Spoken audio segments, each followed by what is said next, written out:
worship. It is good to be together here in the sanctuary of Bern Evangelical Lutheran Church in Bern Township. We are together in person, in the parking lot, and at home.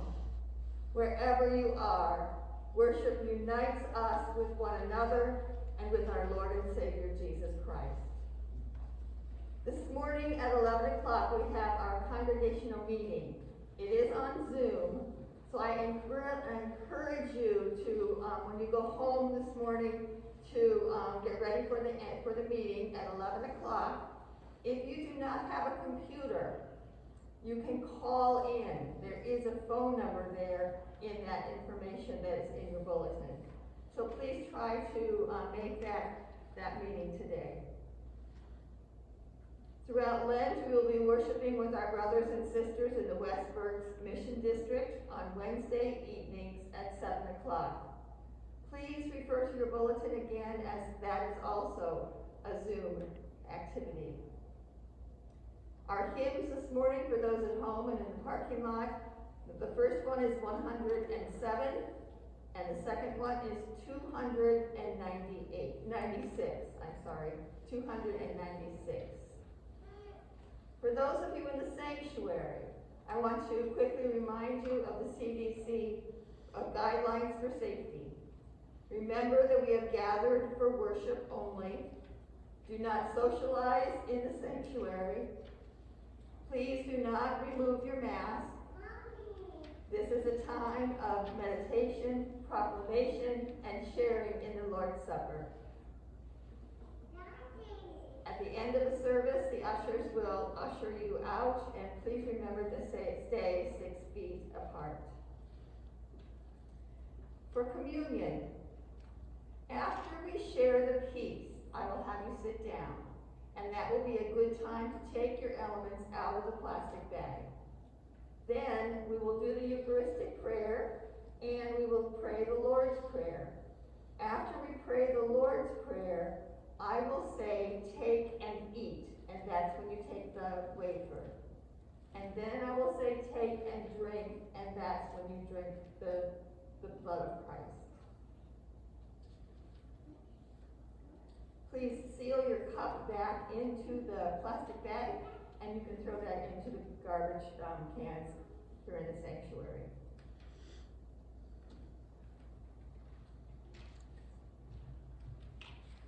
Let's begin our worship in the name of the Father, and of the Son, and of the Holy Spirit.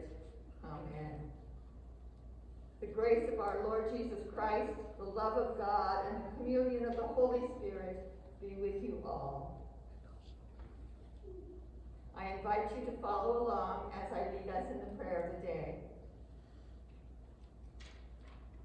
O God, by the passion of your beloved Son, you made an instrument of shameful death to be for us the means of life.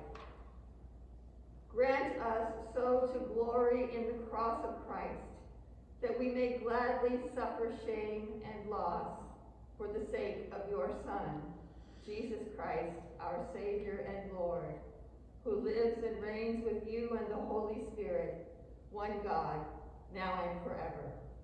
Amen. The first reading is from the 17th chapter of Genesis. When Abram was 99 years old, the Lord appeared to Abram and said to him, I am Almighty God. Walk before me and be blameless, and I will make my covenant between me and you, and will make you exceedingly numerous. Then Abram fell on his face, and God said to him, As for me, this is my covenant with you. You shall be the ancestor of a multitude of nations. No longer shall your name be Abram, but your name shall be Abraham. For I have made you the ancestor of a multitude of nations. I will make you exceedingly fruitful, and I will make nations of you, and kings shall come from you. I will establish my covenant between me and you and your offspring after you throughout their generations, for an everlasting covenant, to be God to you and to your offspring after you. God said to Abraham, as for Sarai, your wife, you shall not call her Sarai, but Sarah shall be her name. I will bless her, and moreover I will give you a son by her. I will bless her, and she shall give rise to nations. Kings of people shall come from her. Word of God, word of life, thanks be to God. Please stand for the reading of the gospel.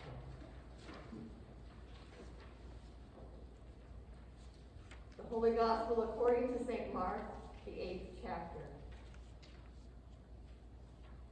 Jesus began to teach them that the Son of Man must undergo great suffering and be rejected by the elders, the chief priests, and the scribes, and be killed. And after 3 days rise again. He said all this quite openly, and Peter took him aside and began to rebuke him. But turning and looking at his disciples, he rebuked Peter and said, "Get behind me, Satan, for you are setting your mind not on divine things, but on human things." He called the crowds with his disciples and said to them, "If any want to become my followers, let them deny themselves, take up their cross, and follow me. For those who want to save their life will lose it, and those who lose their life for my sake and for the sake of the gospel will save it. For what will it profit them to gain the whole world and forfeit their life? Indeed, what can they give in return for their life? Those who are ashamed of me and of my words in this adulterous and sinful generation, of them the Son of Man will also be ashamed when he comes in the glory of his Father with the holy angels." The Gospel of the Lord. Praise to you, O Christ. Amen. You may be seated.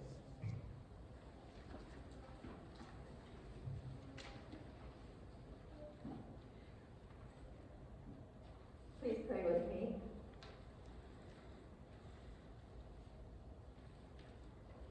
Gracious Lord God, every single day you make promises to us.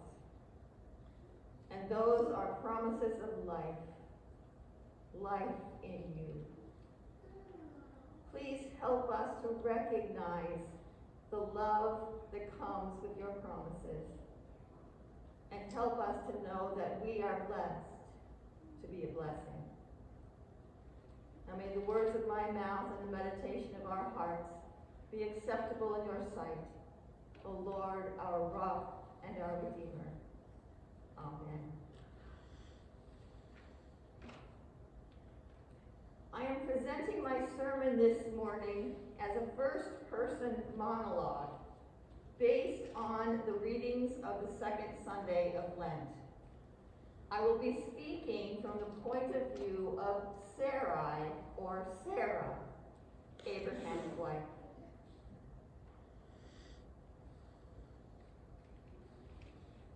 My life was completely changed. In fact, I was saved. All because of a promise my husband received when he was 75 years old. It seemed to come out of the blue. Abram came to me and said that God told him that I will make you a great nation. And from that day on, it was as if we had lost our lives. My name is Sarai, or Sarah, which means princess. When the promise first came to Abram, we were well established in the land of Haran. Our life together was one of joy and comfort, despite my inability to have any children. But one day, Abram came to me and said, Sarai, we're moving. We were to gather all of our belongings and journey to what he called the promised land. My beloved husband expected me at 65 years of age to leave all of my family and friends. He was asking me to lose my life, to leave behind all I knew, to follow him on what seemed to me a wild goose chase. He wanted me to lose my life for the land that God would show him. The land that God would show him. And how was God going to do that? Had God given Abram an atlas or some sort of directions? Not that I saw. Apparently, all Abraham could tell me was that God had promised. It was hard for me to believe. The whole idea sounded ludicrous to me. But in those days, a woman had no choice but to follow wherever her husband led. Oh, and I also must tell you that Abram believed that God would make him a great nation. Can you imagine 75-year-old Abram without even one heir to his name? Had this idea that one day he would be the patriarch of a nation. All because of a promise. We left our community in the hopes of someday becoming a great nation. One afternoon as we traveled, Abram said, "This is it. Don't ask me how he decided to finally stop in the place where the Canaanites lived." But he did. He claimed that God told him that this was the promised land, which would be given to our descendants, who, by the way, there were at that time none of them. Abram built an altar to the Lord in thanksgiving, and because of a promise, that was where we made our home. 10 years after leaving Haran, there was still no sign of a baby for Abram and me, let alone a whole nation of descendants. I was growing more and more worried about Abram. He trusted so completely in God's promise of a large family. More than anything, I wanted my husband to have what he wanted and what he was living for.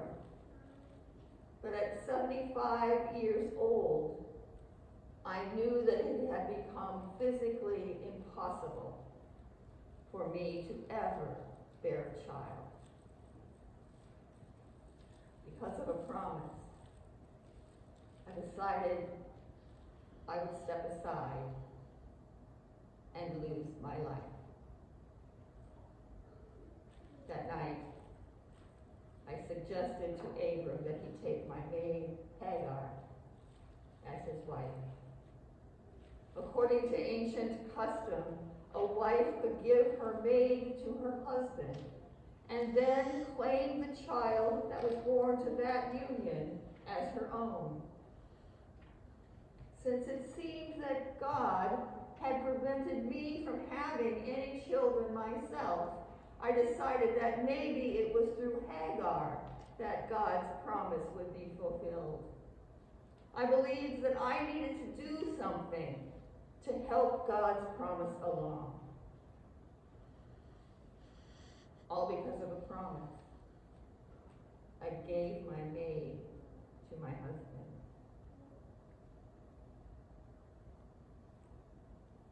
It worked. just as I had planned. Hagar was not barren. She gave birth to Ishmael. But then it became very difficult for me to live with Hagar. She looked upon me with contempt, and I responded in jealousy and anger. Nevertheless, I had assisted in the fulfillment of God's promise to Abram.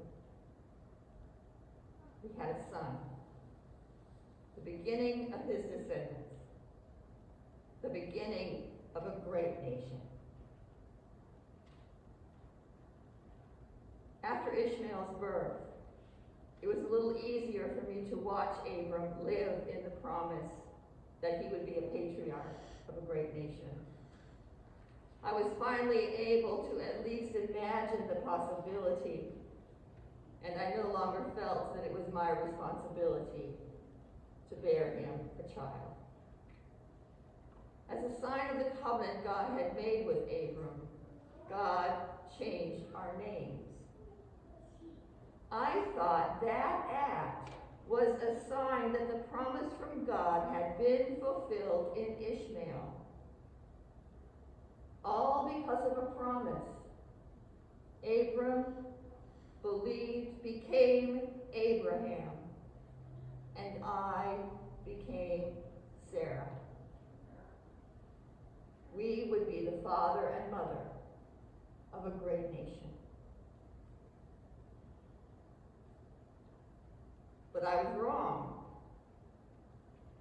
Ishmael was not the firstborn of the promise. One day my whole world was again turned upside down. Abraham came running into the tent and asked me to prepare a nice meal for some visitors that were out under the trees. After I finished the meal preparations, I stood just inside the tent door and listened really hard to try to hear what they were talking about. I will surely return, and in the spring, you and Sarah will have a son. I laughed out loud. I guess the man hadn't met Ishmael or seen my 90-year-old body. All because of a promise. I laughed out loud. Little did I know that that was only the beginning of my laughter, the beginning of my joy. Isaac was born before I reached the age of 91. God's promise was fulfilled. I gave birth to a great nation, all because of a promise. Abraham lived by faith, all because of a promise. Isaac was born, all because of a promise.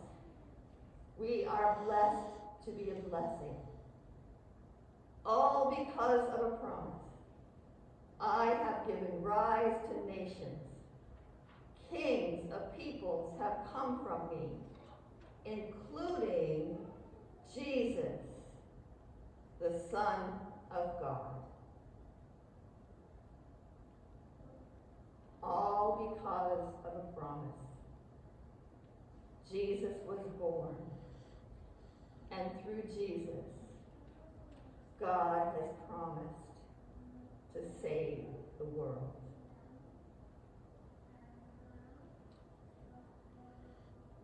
It seems impossible that a 90-year-old barren woman could give birth to an entire nation. But nothing is impossible with God. It seems impossible that a 33-year-old man who died a shameful death on a cross could save the whole world. But nothing is impossible with God. It seems impossible for an enlightened person in the year 2021 to believe that those who lose their life for Jesus' sake and for the sake of the gospel will save it. But nothing is impossible with God.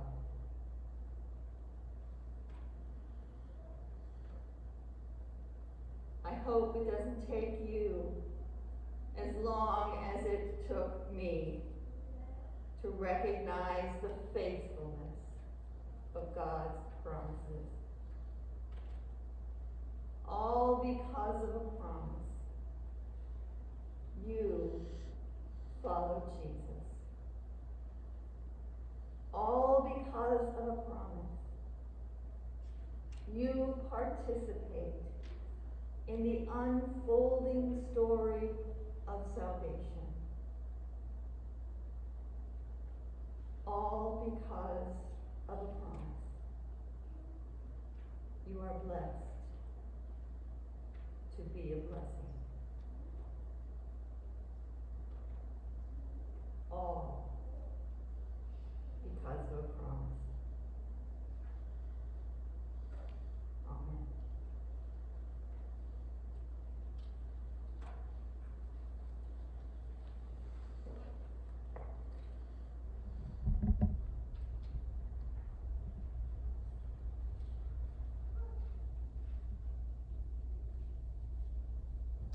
The hymn Jane will play is Beneath the Cross of Jesus.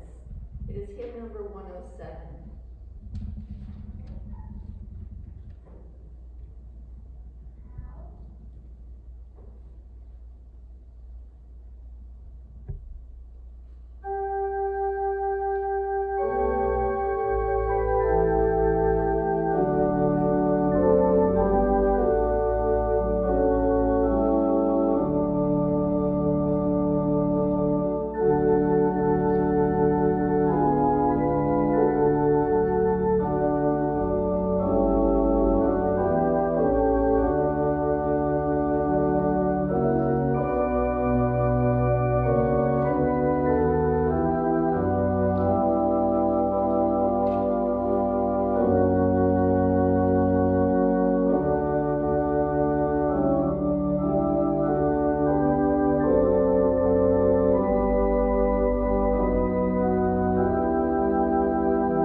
Relying on the promises of God, we pray boldly for the church, the world, and all in need.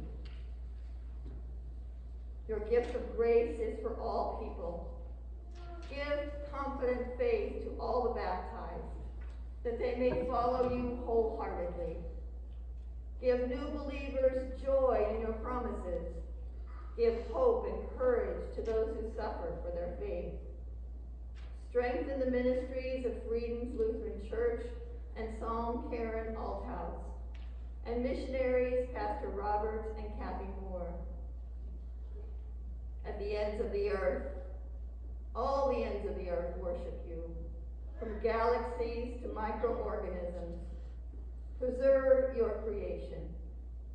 Teach humanity to wonder at your works and to join you in tending to creation's well-being. You rule over the nations. Raise up advocates for peace and justice within and between nations. Give life where hope seems dead. Call into existence new realities we cannot even imagine. In Jesus, you join humanity in suffering and death. Reveal to all the depth of your love shown on the cross. Accompany all who suffer in body, mind, and spirit. Restore all who are sick or grieving, especially Pat, Warren, Danny, Ruth, all those who suffer from COVID, Trinity Lutheran Church, and all the family and friends of Pastor Bill Weiser, and all those we name in our hearts.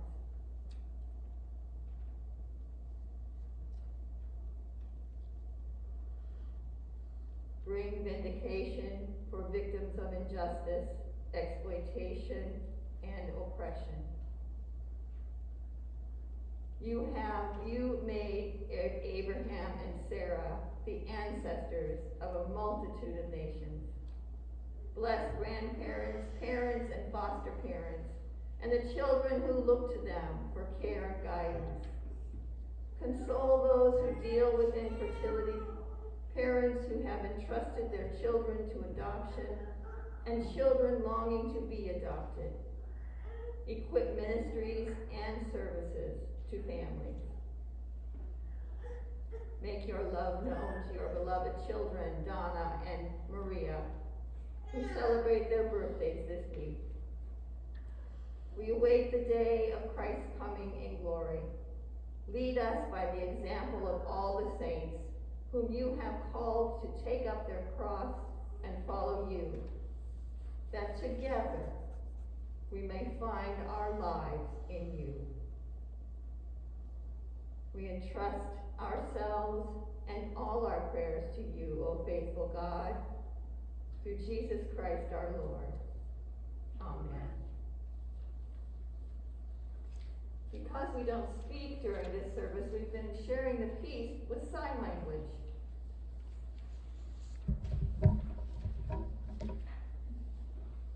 Peace be with you, and also with you.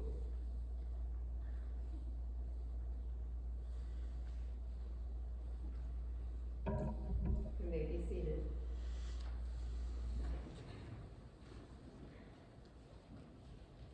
This is a good time to take your elements out of the plastic bag.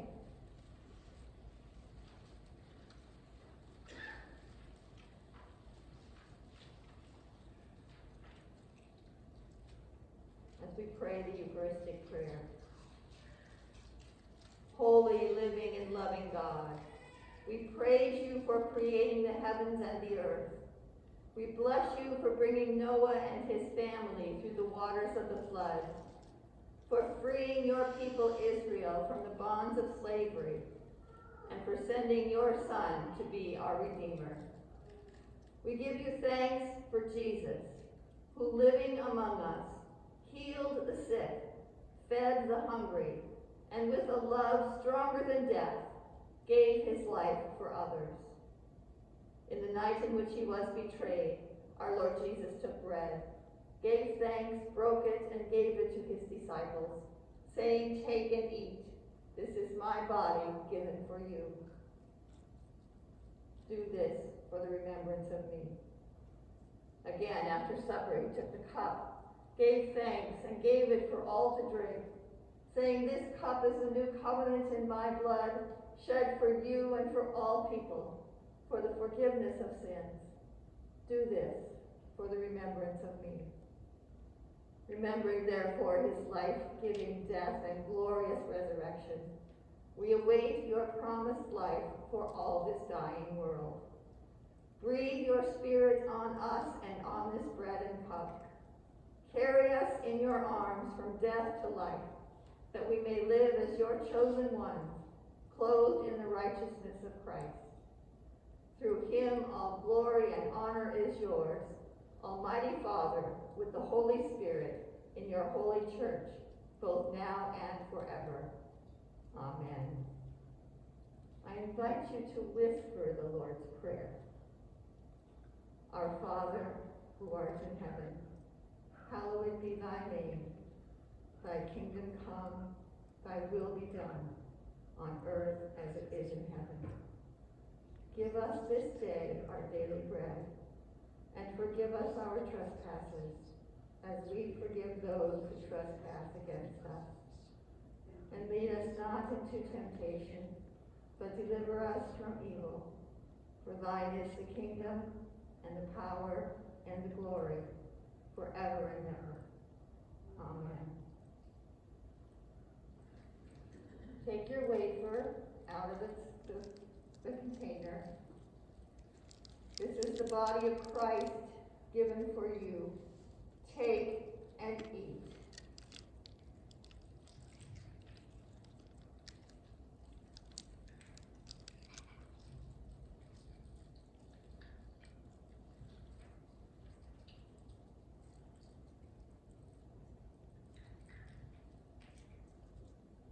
This is the blood of Christ. Take and drink.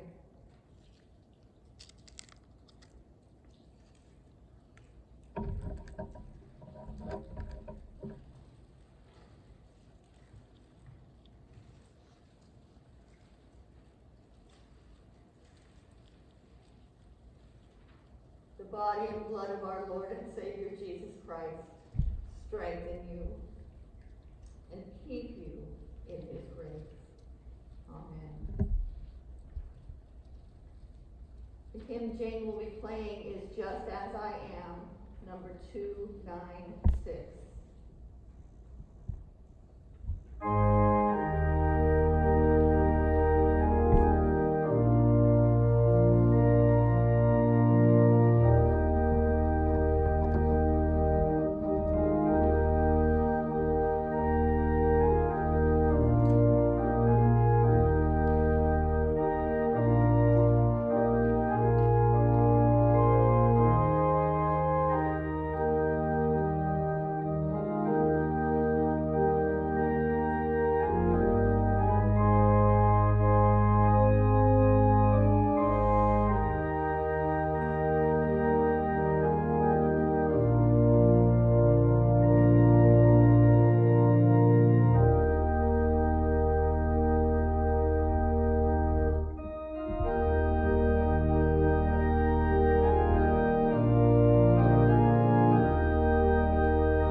You are what God made you to be, created in Christ Jesus for good works, chosen as holy and beloved, free to serve your neighbor. In the name of the Father, and of the Son, and of the Holy Spirit, bless you now and forever. Amen. Following the direction of the ushers, and remembering to stay 6 feet apart, go in peace, share the good news. Thanks be to God.